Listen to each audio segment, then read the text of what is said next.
Okay, it is 5:30. I'm assuming we're recording? Yes. Okay, we're recording. So this is the council. This is the work session for Minnetrista, August 21st, 2023. I'll first do introductions here. I'm Lisa Whalen. I'm the mayor. To my left are council members Kathleen Refkin, Ann McGregor, Peter Vickery, Claudia Lacey is absent this evening, and then staff present we have Allison Fauski with WSB, our engineer. Director of Public Works is Gary Peters, and then our sitting in as our city clerk, temporary city clerk, is Angie Bowl. Welcome, Angie. And then to my right are Jasper Krugel, our city administrator, Brian Grimm, our finance director, David Abel, our community development director, and then also our chief of police, Paul Falls. So with that, we have a number of items on our agenda. However, we're going to remove item number 4, the employee wellness policy. We'll bring that back at a different time. And then if we have time, we will do the St. Bonnie water main interconnect update. If we don't have time, we will then do that update at our regular council meeting under staff reports. So we will start. So we have our budget discussion, and then we will have our 10-year street CIP review. So we're going to start with our budget discussion. I think that's Brian. Yes. Thank you, Mayor and Council. And I assume tonight's discussion will be more of a follow-up. I know we had a pretty hearty or good discussion at the August 7th meeting. Probably a half hour, 45-minute good discussion on just the different components of the budget, or mainly focused on the tax levy funds and the preliminary levy. And so I just wanted to follow up as far as put a little bit of more information in the packet based on that discussion, starting on page 2.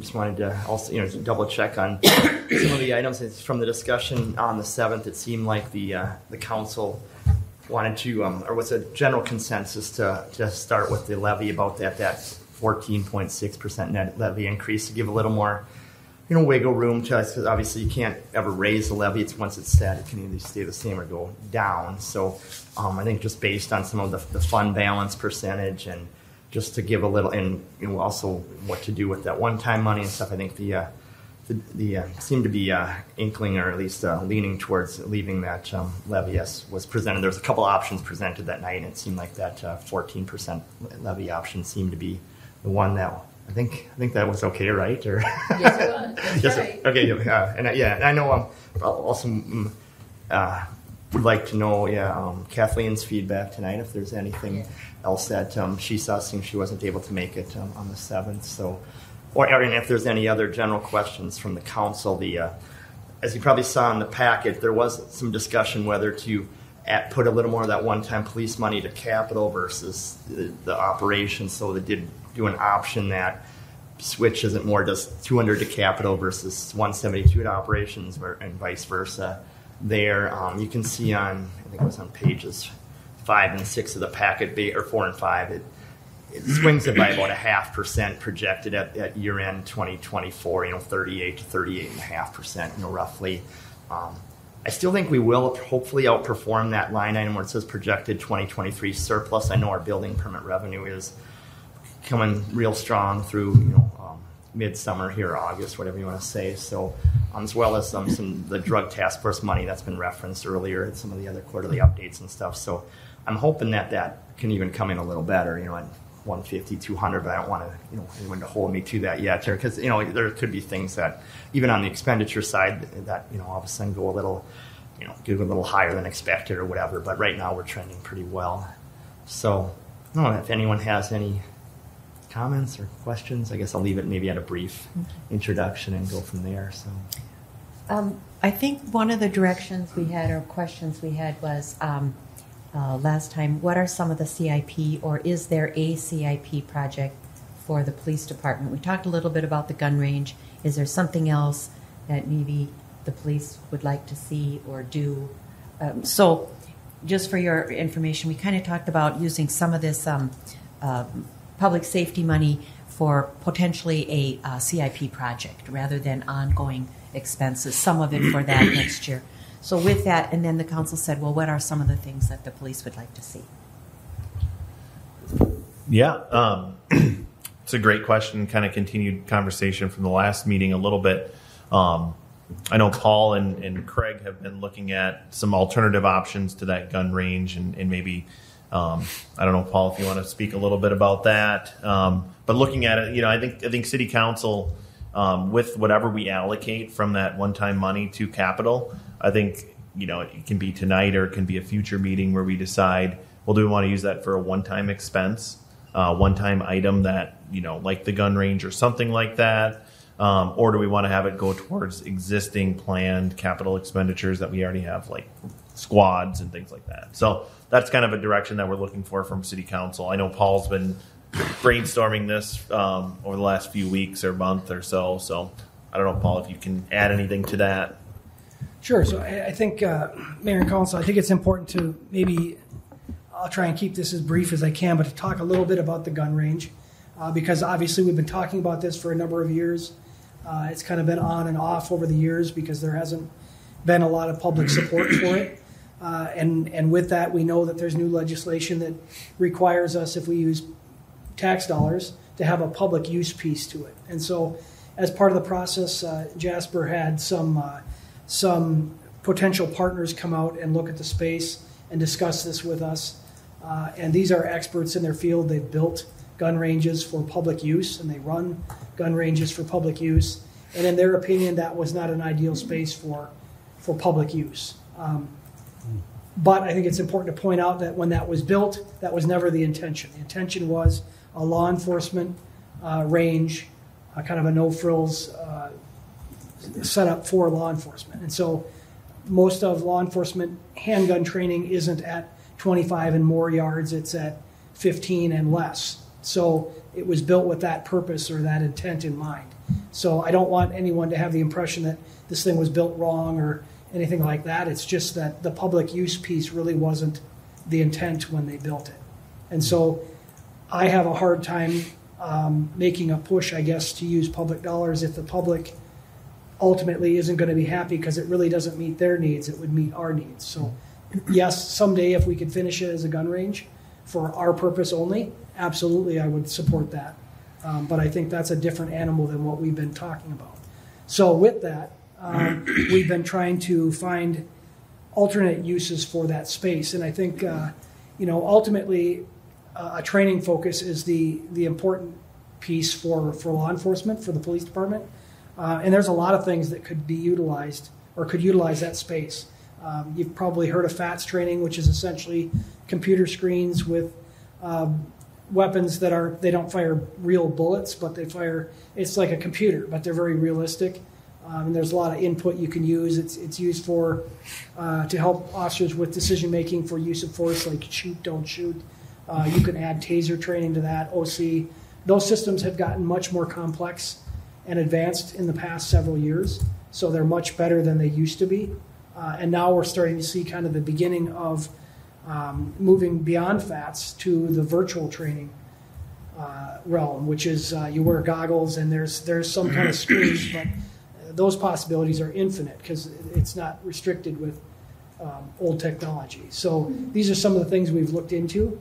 We're finding out that the numbers that I'm just going to share here off the top of my head are very ballpark because these companies, unless you're willing or in a position where you're actually going to purchase something, they have to come out and do a site visit, things like that, to give you exact dollar amounts. But the highest top end system would be probably just under 100,000, and that's a virtual training system. There are components you can add to that have things that will shoot back at you to make it very realistic. So you can imagine the complexity of this system. That is a state-of-the-art system. And you can dial that back all the way back to a FAT system that's probably in the $30,000 to $50,000 range, which would also be a very, very useful tool. So certainly if we were to go down that route, I think investing in training for the future is always smart money because it's just vitally important that officers train. So obviously we know that bullets are expensive, so to go to the range every day and shoot isn't a realistic expectation, but using something like a FATS or a virtual training system where you're kind of paying once up front, but there isn't a lot of ongoing costs because you're not using ammunition and things like that. So that would certainly make sense in a space like that because you could install it or set it up. Some of this stuff is attached. Some of it just sits there, but nonetheless, you need a space that can be left undisturbed for these types of training systems. So that's certainly one idea of a way that we could use that space.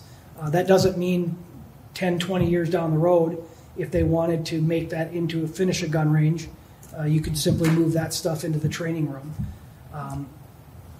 and find a way to make that work or put it somewhere else. But that's certainly some options that we've looked at. So I don't know if that answers your questions on that. Okay. It's a great idea. I think so. I think so. Yep. I think that is a good idea. And I think I agree, Paul, training will not only make our officers safer, it will also make our community safer. And it will also lessen our liability potential. I mean, that's the other big issue too. But no, I think that's great.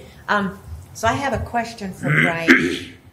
So with the budget, when we certify a budget or a levy, we can still make changes. So even if we don't increase it or decrease it, let's just say we leave it the same, we can still make changes within the budget. Right? Oh, yeah, for sure. I mean, we don't. So even though, let's just say we decide to allocate $100,000, let's just say for CIP for police, out of this 372, we could later on allocate 150, or we can change the numbers within the budget.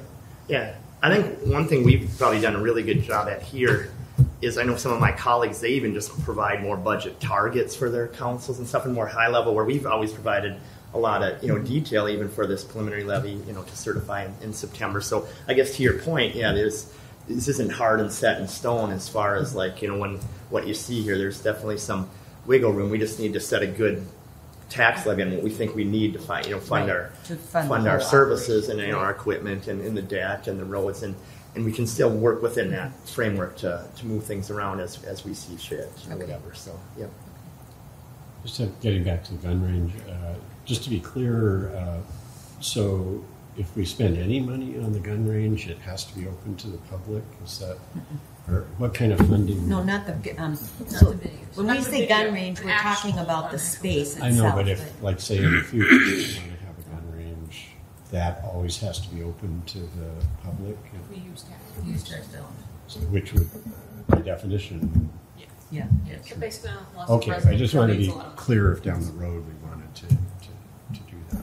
Yeah, Mayor and Council, I think to make that point clear, if you use taxpayer dollars towards a firearms range, there's a statutory requirement that you have a certain level of public usage. Certainly, you can keep that at the minimum. Open it up. You don't have to exceed the minimum requirement. But if you go with an option such as the training systems I was talking about, that is not a firearms range. Yeah. It does not apply to that at all. So Yeah. that would That would be for kind of laws. fun. Can we try that? Can we- When we, Absolutely. council test it out. We used to do that with our Citizens Academy back when there was enough interest to have that. We would let council run through that. So absolutely, if we have the system, especially if it's in-house and stays in place, because in those days we just rented a version of that. So we had it for a few days, and if people could make it, we certainly would run them through there. So Interesting. Okay. absolutely. So the question then would be, how much do we want to allocate? Again, we can switch the numbers back and forth later on, but for today's discussion, how much do we want to allocate towards CIP for the police and other operational expenses? Or have it be in a reserve fund, actually? Yeah, ultimately, it's if our surplus comes in better than we thought. We've even done in previous years, we've made a transfer from the general fund to our CIP equipment fund to help cover some of those costs. So that would be, even if you allocate the 200 to the operations and the 172 or some other version or that you choose, say we come in better, you could always then maybe go to a 250 to capital and 120 something to operations based on like a transfer shifting of the funds. Okay. Yeah. What else is on the police CIP for the next few years? Squads. What else? Mayor and council, mainly squads and equipment. That's our most expensive CIP item. There's a couple of other. We're probably going to have some turnover on the SWAT team, just because we have members that have been on there for a very long time, and we have some. They're getting ready to hang that up, and and let some of the newer, younger officers take those positions over. And with that, those tack vests and the equipment that they wear is about $5,000 to $6,000 an officer to get them what they need. And just another question. Let's just say we use some of this money for CIP. Is St. Bonnie still going to participate in the cost of that? Because it's for them too. Yeah, we're charging, whether it's an Okay. operation or a capital, Okay. they get charged that They same. get It's charged. like It's 10%. not much, but Yeah, they it get charged a certain. Yeah, Okay, it's that's- not if we put it in one bucket or the other that they get charged less or don't No matter get where it charged or comes more. from. Yep, yeah. Okay, We pretty all much, it's our annual budget for operations and equipment, they get their portion Okay. of, which, All right. yeah, it's 10% basically. Yeah. Yeah, 9.9 now or something. Not much. I know it's not. We have to. Okay, that's a whole nother discussion. That's another discussion. Okay, all right. I just wanted to make sure that it. Okay. Any other questions, comments? So, you weren't here. Anything?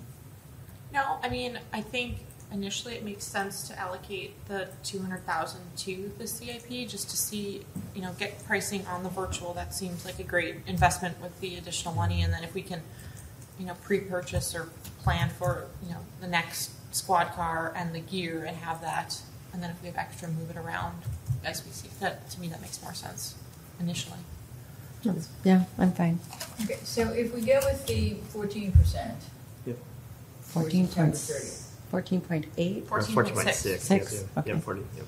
and so will we know by the November meeting what we're going to do, or does it wait all the way till December?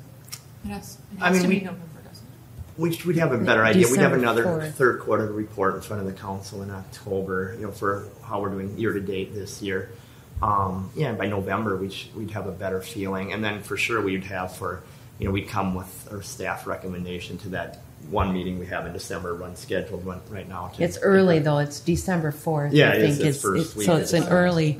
Yeah, but So we should have a pretty good handle as far as whether we think we're projecting better for 2023, and we can bring that down a percent and a half too maybe, or something. So realistically, we're only talking.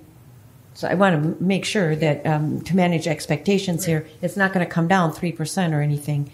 That'd be pretty- No, I want it to come down 2%. Go ahead. It may only come down 1 or 1.5. I mean, just so. I mean, unless we do cutting somewhere else. Well, So- where else is the cutting available? Well, the same The way. roads would be Right. one area. You could cut out 50 or 60,000, and that would be another percent. Yeah, so The other thing to keep in mind is, here's the other glitch. As our budget goes up, our fund balance is going to go down. for the obviously. percentage, You know, even if we keep our percentage-wise. fund balance the same, if it Right. stays at $2.5 million or whatever, our So budget we're- goes 6.5. So we're going to have to start adding to our fund balance. So our budget goes up, our fund percentage-wise, our fund balance is going to go down. So then we're going to have to add to our fund balance. Okay, and Jasper and I have talked about this, but I wouldn't mind going over it again. We keep adding new houses, so we keep adding more property tax revenue. Base. Base, yes. Yeah. So property tax We- base. We get building permit revenue one time when it comes in, but the only way we get the tax revenue is by levying a higher amount. There's just more properties to spread it to, the base or whatever. But unless we, do a higher dollar amount, we have to actually have Spread the to. bill over more homes. So So the bill is the bill. The bill is the bill, you just spread it over more Yeah. homes. And So the bills, essentially, in the past, if you look at it, like for instance, if we raise it, We would pay more. if Right. The bill was. let's Yeah. let's So say if you have more, how come it's not left? okay, because of this. So for instance, let's say your new home market values have gone up, have raised your market values by 3% in your city, and you raise your taxes by 6%. You're actually raising it by 3%. Right. Because there's that 3% new home growth that it's spread out, but you're raising your taxes more, so there's still an increase, but it's not as much. The new homes aren't accounting for the increase. Not all of We it. needed Okay, to so raise the now- budget by okay. $100,000. You would have noticed it. Okay, much, but the You talked increase is about not- Mac and Thins, which won't come on board till what, 26. Not all of it, Okay. but And then the 2025 they'll be 100% of too, it. and Yeah. then the rest of the homes. I still don't understand why with all of that, this thing keeps going up and up and up and up. Because all the homes built this year won't pay their full tax bill until next year. Yeah, that's what. Yeah. So, So yeah. when construction stops in Women Cove, the next year you'll have the full tax. Right, that's From all that. the suggestion. And with additional homes, inherently additional costs, Yeah, additional neighborhood services. costs. So, I see David nodding his head. Here's Here's the fallacy. Here's the fallacy. You should know. Residential development does not pay for itself. In other words, the new residential development that we have in our city, you still have to pay more. In other words, let's say it's a 3% growth, we still have to raise our taxes by 4 or 5%. It never pays for itself. That's why you need commercial. That's why you want commercial in your community. Then it will help offset that. Yeah. Right. So, and because with residential development, you need more street maintenance, you need more workers in your public works, you need more staffing, you need more policing, you need all these things. Now, so what you want to do is you want to have residential development, but you also want commercial development. That will help offset because the commercial development doesn't require a lot more policing usually. I mean, depending on what usually, Depending on. yeah, depending on. Okay, maybe it doesn't, infrastructure in that. So keep that in mind when we're talking about more development, especially more commercial development. We definitely could use more commercial development to help offset the residential development costs. Okay, this is good to know. Good. So yeah, and to the mayor's point, the 14.6 really with our growth is probably closer to a 12 and a half, because we did grow by, 2, it was a little less than 3% this last year, but so, but the 12% is, we've talked about all the things that are part of it, the union contracts, salary and benefits. Salary and Growth benefits is a huge part of that, yeah. Yeah. Well, that's a concern I have too, because we're dipping below that 40% that we kind of agreed on. Right. And I think that's smart to keep in that area so we keep our credit rating high. And so, Brian, I'm wondering if have you started to think about 2025? Because you mentioned we have all these hurdles this year of the higher cost of living adjustments and all that. So, what next, 2005? What kind of was there rough thinking of how much of an increase? Based on what we're just doing. Well, yeah, I mean, obviously we Good just saw question. that That's good. Yeah. I mean, just the salaries piece should be a lot more manageable. And obviously that 2024 you saw, we just adopted the union contracts. We're locked in more on that 4 to 5%, and so that'll be nice. I mean, a lot of it then will depend on. So that's almost like your base, and then it'll be what the council wants to do with the roads. We brought it down the cash piece, but we have the debt piece. We're still spending as much, a little more on roads, but does the council want to go back to another 125 the following year, 175 increase over? So that's going to be obviously decisions to And the CIP. and then the CIP equipment. Yeah, so I would think for 2025, don't hold me to it, but we should be able to stay. It shouldn't be 14.6. It should be Maybe 8, 9, 10. Yeah, I was going to say, yeah. Like the And would Right, that and then what get does us that to do to the general 40%? fund? Does that get us back to the 40, or does that just keep us at the 38? Yeah, that's It would, it's dependent on surplus at the end of the year. Yeah, So if yeah, we have a surplus, that helps. Generally, when we plan the budgets, if I may, we have a surplus, and that kind of helps account for the fund balance increase that's required as our levy increases. Sometimes, in the past 3 years or so, we deficit spent on purpose. The CARES purpose, money. right. Yeah. So we're kind of Getting back. getting back to a balanced budget model. We won't necessarily get there this year, but 25 very likely. And then you're hopeful that your surplus at the end of the year will account for that increase in fund balance to keep you at 40 without having to do a surplus Add. budget. or add right. Mm-hmm. Yeah. Add to it. So, Right. and if 40 is the number, then we would take the good direction from council and do a surplus budget to say, or put something in contingency or some other way to ensure that we would have maybe surplus at the end of 2025. Like if Gary can control the weather next year. Yeah, Gary, control the weather. Not as much snow. That would actually be right there. Sometimes you have some of them. Yeah, If we get as much snow, please continue the plowing now. Can't do it anymore. But good question, yeah. Yeah. Okay. And so, I think you're right. We Yeah. need to keep at that 40%. I really hate to see it go down to 38, but or at least only 1 year because of our bond rating and our Yeah, bonds that we okay. want to do. We do really want to keep yeah, that that on makes there. that makes sense to me. Good question. Yeah, because I think it's important to keep going on the roads, because otherwise they're going to cost a lot more when they deteriorate. So Yeah. I think we need to find a balance. Yeah, I mean, to be at 40% for next year, the levy would have to be at 16 and a half. Yeah, probably another couple percent to make sure. Yeah, so that would be if we wanted to show it at 40, we'd have to, but I feel like everyone seems to be a little more comfortable maybe under 15 or 14 Yeah. points.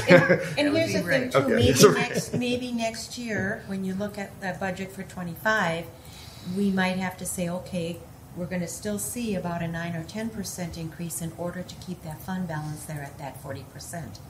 And or if we want the roads and the CIP and all that. So, I mean, keep that in mind, but that's a good question to look for ahead. One thing I did want to mention, and it just popped back in my mind, I did go to a GFOA, that's other finance directors meeting over in Shakopee last week, and there was 10, 12, 15 cities there. It was Belle Plaine, New Prague, Egan, Lakeville, so range of cities, and the average was probably an 11, 12% increase just for those 10, 15 cities that were represented there. So in some of those, once you get to Eden Prairie, Lakeville, I mean, it might be 10, they might not be a little lower percent, but their base is so much higher that they're levying millions more over the previous year or whatever versus. So it's all kind of taken into relative or whatever. Well, and the other thing, too, a lot of cities were raising their levies last year by 12, 15, 18%. Yeah, we were a little lower. Even in this area. And we were pretty 9. low. We were like, under 10. So we were pretty low. So I think we're just kind of catching up, if you will, this year a little bit. But speaking of roads, so are we okay kind of moving forward with? Yeah, 'cause I guess I plan on bringing that back to the September 6th meeting as presented, that 14.6% or. Yep. Okay, So- all right, okay. So with that, speaking of roads, we'll move into roads. Who wants to do that? Gary?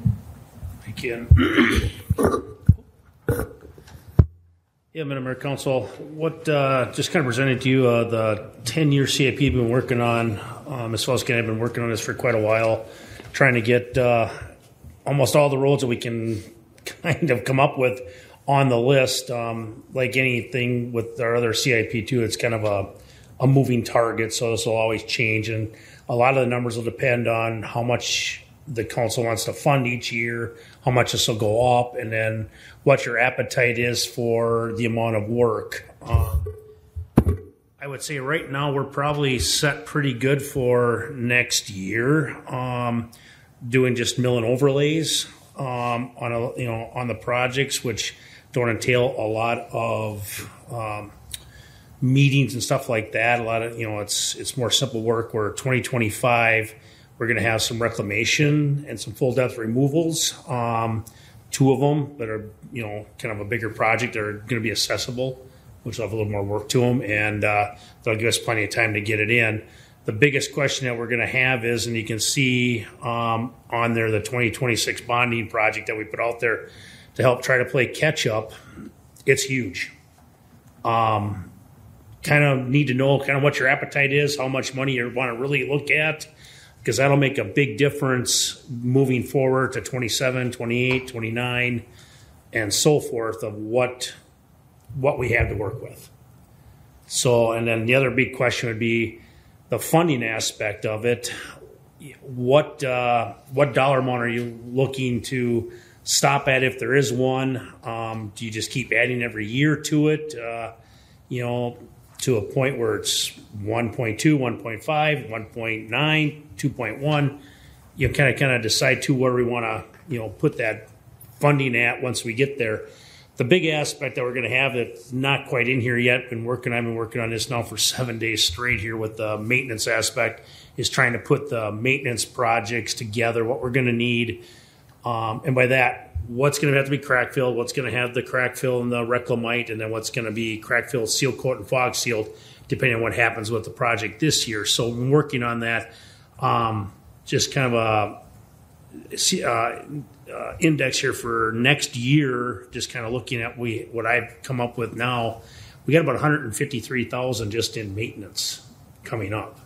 And that's roads that have been done that are in need of basically just plain crack filling, both crack fill and the reclamite, and then seal coating and stuff. So and that'll just constantly keep getting larger and larger as we take the good roads that we have and need to maintain and keep it, that aspect of it.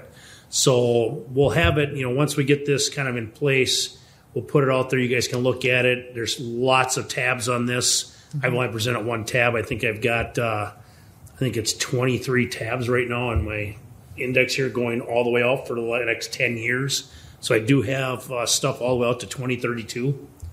And some of these roads, unfortunately, that we have, are looking at 2027, 28, 29 before they even get touched. Yeah, Gary, I think we've talked about this before. Does it make sense so those streets that do need to be a reclamation or full depth reconstruct, as those already have to be done, okay? Does it make sense to put those off a ways and do the maintenance in order to prevent the good roads from getting bad? You know what I'm saying? Does that make sense? Yeah, I understand that. To a point, I suppose. But you need to keep up on that stuff too, though. Otherwise, eventually it's all going to catch up to you. Right. When do you do so if you have one this year, you got one next year, you don't have the next, and then the next 2 years you have two more. When all of a sudden you have all four of them come due, and now you're talking, instead of doing it, spreading out over a couple of years, now you've got 4 projects in 1 year that are $10 million. Right. Just picking a number. But that's all up to you guys. If we'll do whatever you guys want to put, whatever you want to see in here, we can do, but that's up to you. I would not push too much of it out, though, and keep going on the road, because the roads that are in need of reclamation now are in need of them now. Yeah. That's why they're on there as a reclamation. The worse they get, the more patching they get, and more complaints we're going to get. So, but looking at Woodland Cove will be coming up here, because it's going to be due for their at that age, are going to be that 15-year mark, 15 to 20 year. We're going to start looking at having overlay those. Mm-hmm. That's a lot more roads coming up. So there's going to be quite a bit. I mean, Hunter's Crest alone is way overdue for it. We're hoping. I mean, we in there we already have mill and overlay. We have a complete reconstruct. We have reclamation project in there. So I mean, there's quite a bit in there alone. So I mean, and that's what's going to happen if we keep prolonging them. So it's just a matter of how long you want to do it. I mean, we've got it in here. We're crack filling every 4 years. We've been doing the reclamite now. That's every 5 years. So that'll go 3, 5, 5. And by that time, you're going to be looking, you'll be due then for the next time. You'll be due for a mill and overlay. So, and that'll start over. So the good thing is the stuff that we've done in the past, these thin mill and overlays that we've done to Fielding, Game Farm Circle, Halstead, I'm trying to think what all we did, Retreat and Sterling and Wildwood, they're holding up great. Yeah. I mean, we're going to crack fill them now. We're going to try to get as much life out of them as we can.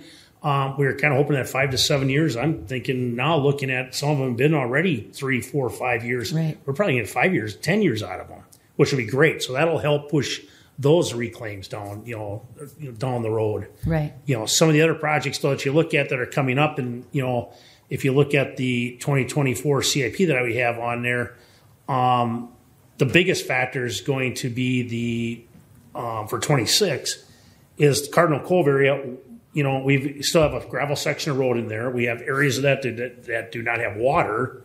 Yeah. Do we want at that time? Do you want to extend the water down there? For the I think I counted there's 12 or 14 potential customers down there. They already have city sewer. Do we want to extend the water down there, put services out so that if we're coming in there to do the project, do you want to do it at that time? Same thing with Williams Lane over here off of Halstead. Right. When it comes time to do that, the water's stubbed there. Do we stub the water down in there? It's only a few homes, but it's a lot cheaper for them to hook up to a city water than it is to drill a new well. So Right. at that time, it's all stuff that needs to get considered. And, I guess the biggest thing is, what's the appetite for, how do things look for next year, for 2025?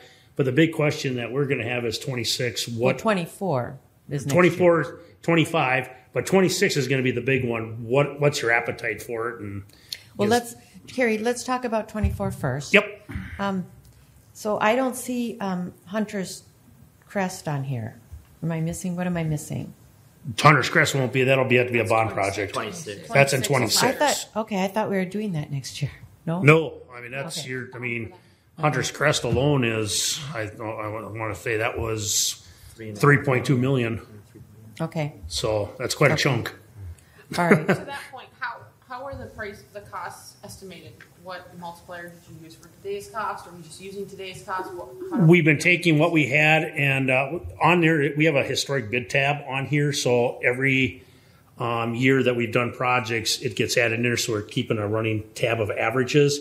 But for prolonging out, we've added 5% every year. I thought we were adding more than that. What's that? We're only adding 5% because I thought we were adding like 10 or 15%.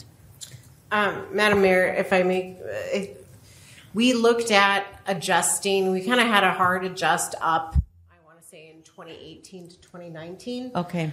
Because there was the project. That's where we saw Project that was big bid, jump. and it came in over budget. Yeah.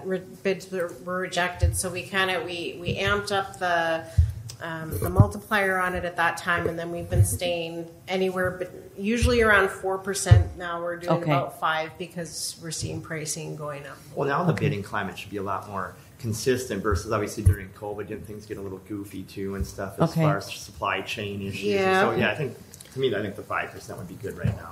And Yeah. who knows what will happen? I mean, We're still running a supply Right. chain right now. Concrete's short. Yes. So a lot of projects are being put on hold because they can't get concrete.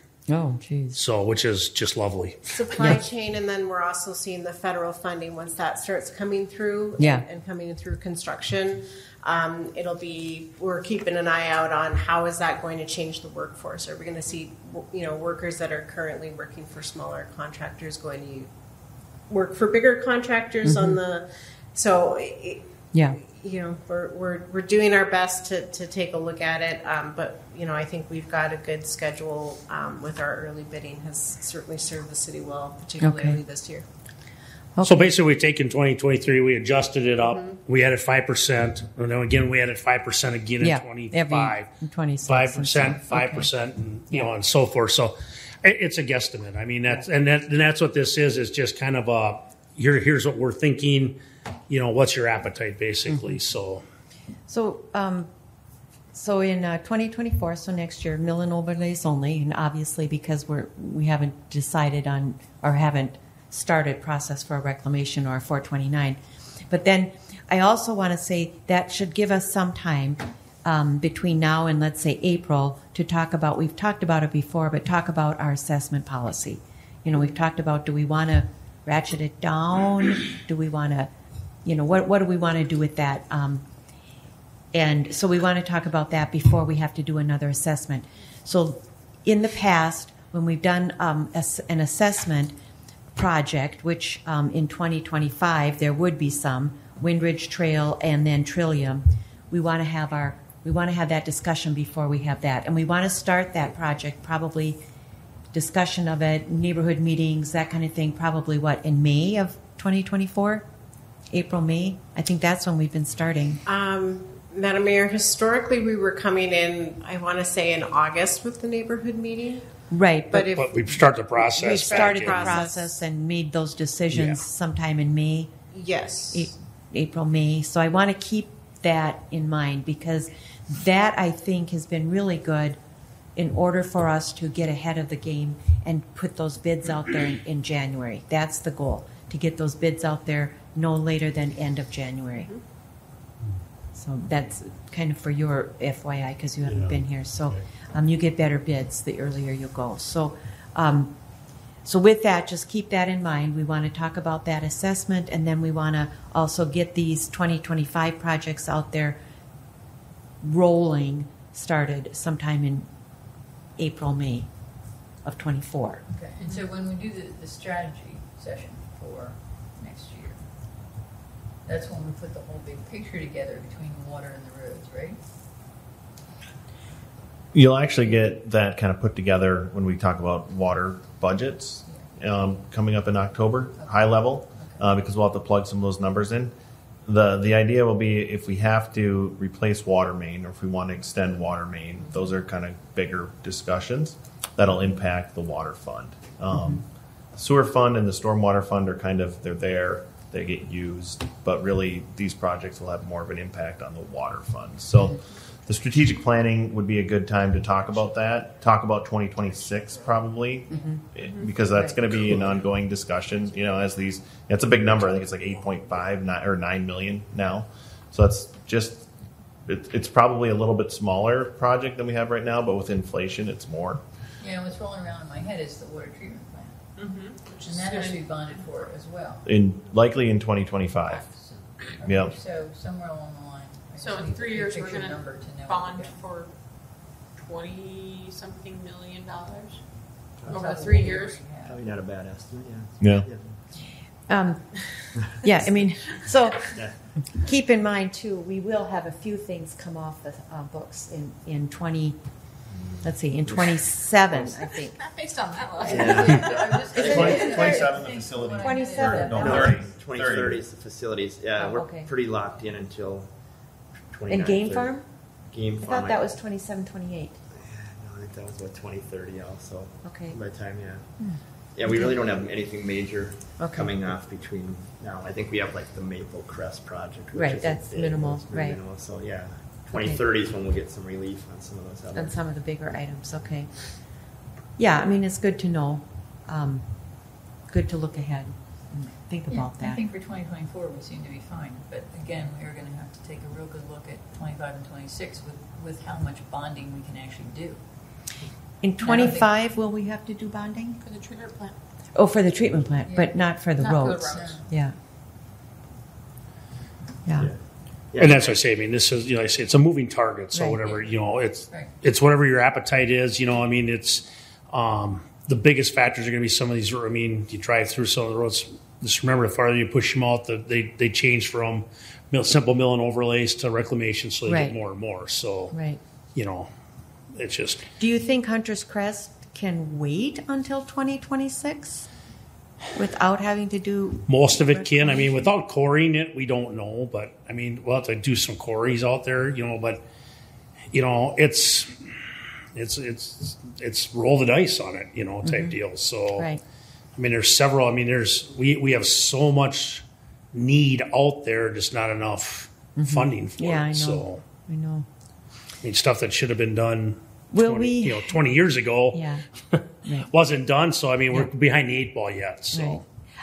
Is there, do you happen to know, is there more federal funding coming for local governments, for local streets, non-MSA funds, non-MSA streets? Not that I've heard of. The last legislative session, they earmarked local funding, but it was based on a funding formula and just Yeah. it's not a grant, it's an allocation. And I think we'll know that. I think they went off that preliminary number, and we'll know the final tally, I believe in July next year is the best guess based Okay. on discussions with state employees. And most of these roads on here aren't MSA roads, right? Or state, yeah, right. Most aren't. the only Yeah. one that'll be on is like 2026 would be Hunter's Trail. Hunter's That'd Trail. be the only one. Well, that's the other thing, though. We have to Oh, and keep- Game Farm, if we so we choose to reallocate. add some of that on. Can we use MSA dollars on Game Farm? I thought Game Farm was taken off the MSA list. It was. However, since then, the city, because we're a growth community, we've been adding mileage to our state aid account, so to speak. And so there's, and I don't remember the balance that we're at right now, but we have mileage available to designate a new route, not enough for all of Game Farm Road. And so Gary and I have been talking a little bit about, do we want to designate, more of designate a portion of it, and there's certain criteria on that, and so we've been looking at what would make a good state aid route to reallocate. You can also take a look at decertifying or taking the designation off certain existing state aid routes and using that mileage and transferring it so that you have a higher longer to redesignate Game Farm roads. So my question is, can you, even though Game Farm was built not according to state aid standards, you can still designate it as an MSA road and use MSA dollars for maintenance? So you can designate the road. The challenge becomes when you start to look at using state aid funds for certain activities without a variance. There's always a variance procedure. It's just a matter of where you get it. So, for example, Game Farm Road, if I recall correctly, the last time that road was worked on, a variance was necessary for that 90-degree bend in there. So that would be certainly something to look at. We talked about it a little bit with North Arm, with the vertical curves. So there's certainly some restrictions that come with that, and so when we take the deeper dive into, what do we want to look at for coming to council and having those discussions on what to designate as state aid roads, we'd certainly go back to state aid staff and have those discussions with them as far as, here's the challenge in Minnetrista. We have existing roads that have, significant vertical curves or a 90-degree turn. So okay, well, that's going to play into the budget too, a huge portion. And with that, we also are talking too where we could designate sections of it up to like from 110 to Blair, then turn Blair, and then the rest of Sunnyfield into, because Sunnyfield's already on our MSA. Take the rest of that gravel section and make that loop road, kind of quote unquote, because it is the main bus route and stuff.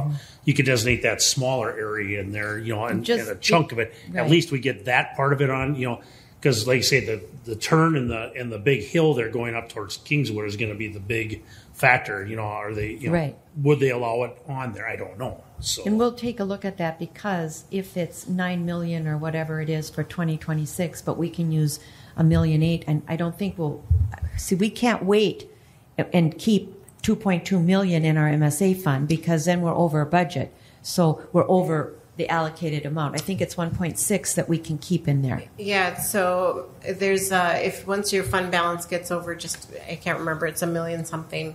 I think it depends on your size, but I think ours is 1.6. Something to that effect, and then at that point you pay a penalty. A penalty, right?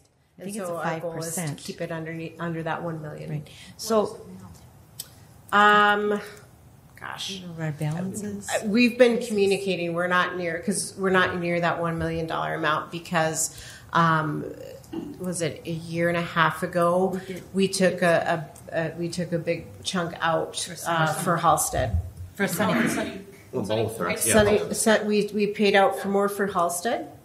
We went. Oh, that's right. Yep. We did a back. Yes. Yep. Yep. We went back and said, because at the time, so Halstead was originally started finished in 2018. I think it was 2017 original construction, and at that time, the projections for use of the state aid fund, at the time, the guidance was don't apply for all of the state aid funds that you could for Halstead, right? Because there were other projects that were being considered.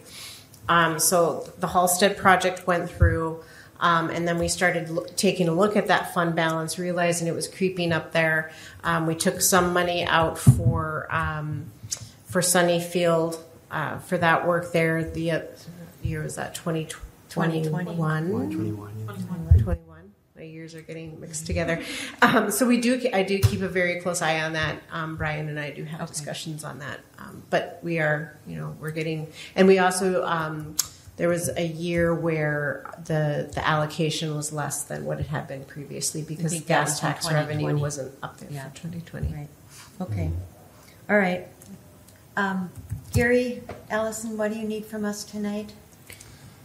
Really looking for just some direction of if what you see for on that list for the 2024 projects, which would be the Hermitage Shores area, Pine Circle, Amber Lane, and Nike. If that looks good, then we're going to come back and with a new coring. We'll have to change our coring around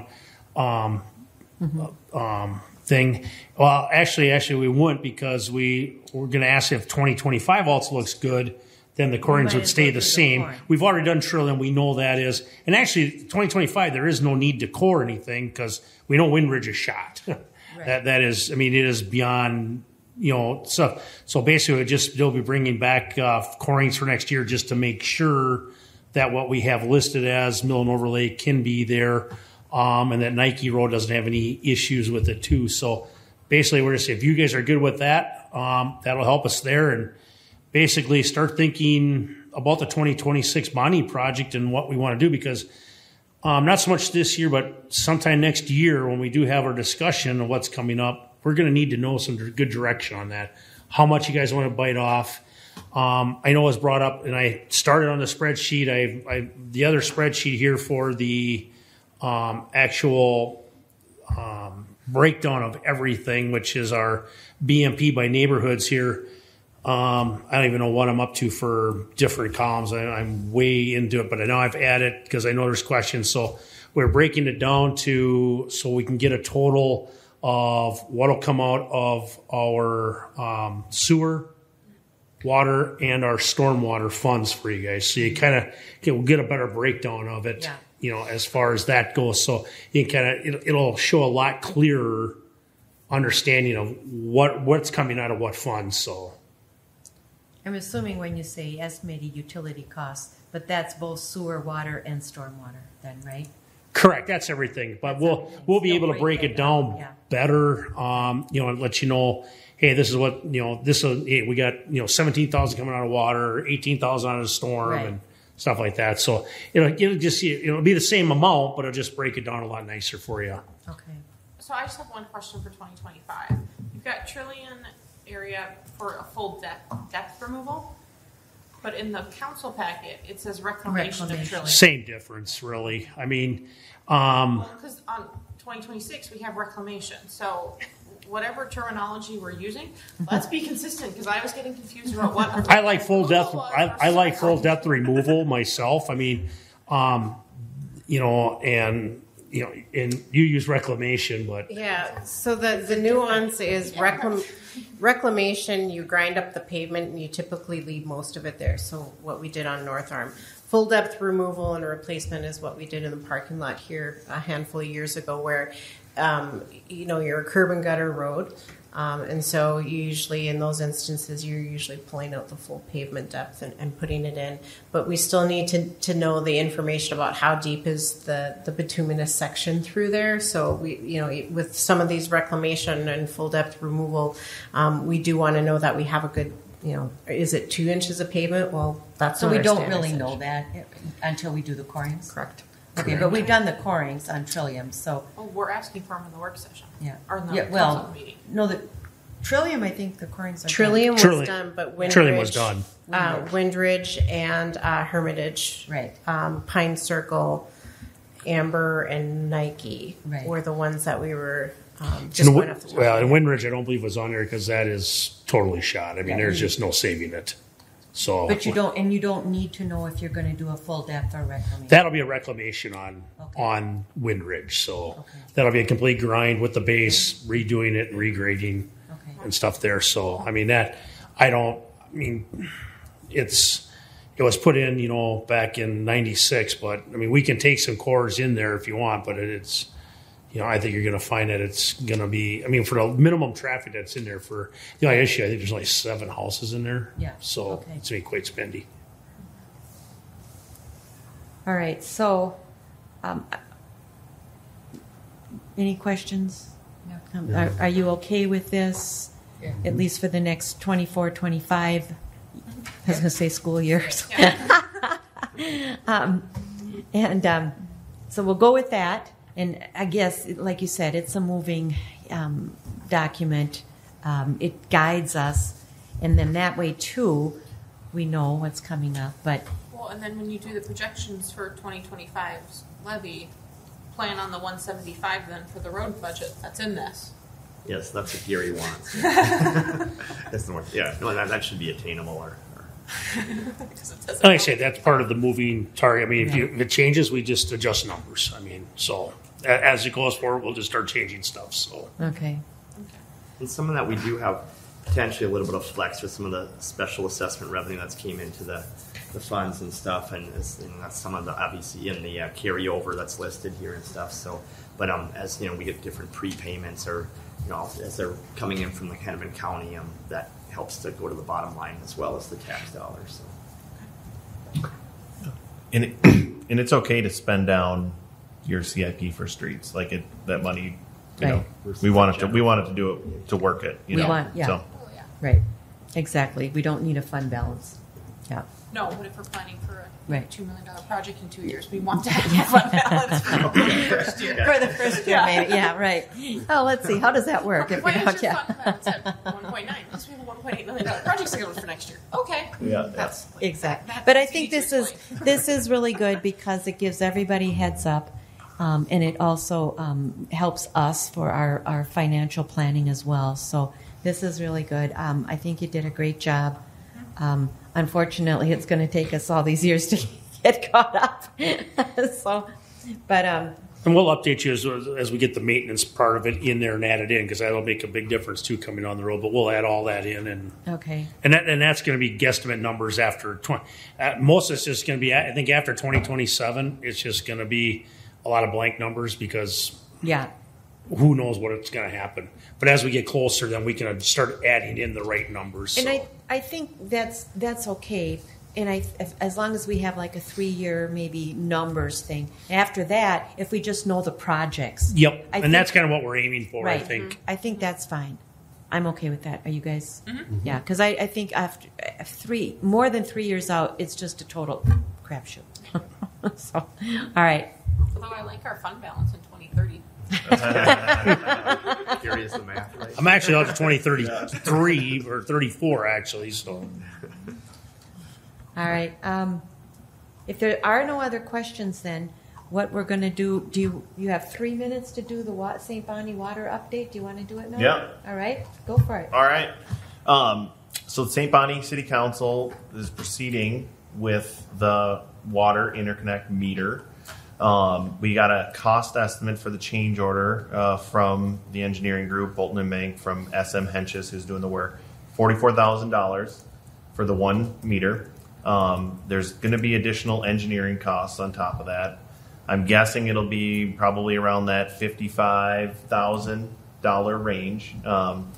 There will be an agreement that we're circulating between the two parties right now that'll kind of outline the new agreement on how the interconnects are used. We have an existing one that's emergency use. It'll still be emergency use. If there is a long-term use, that'll trigger another agreement. Like, let's say St. Bonnie needs to use our water for an extended period of time, let's say a month or more, that'll trigger us to just go to the table and talk that over. So it's a good thing.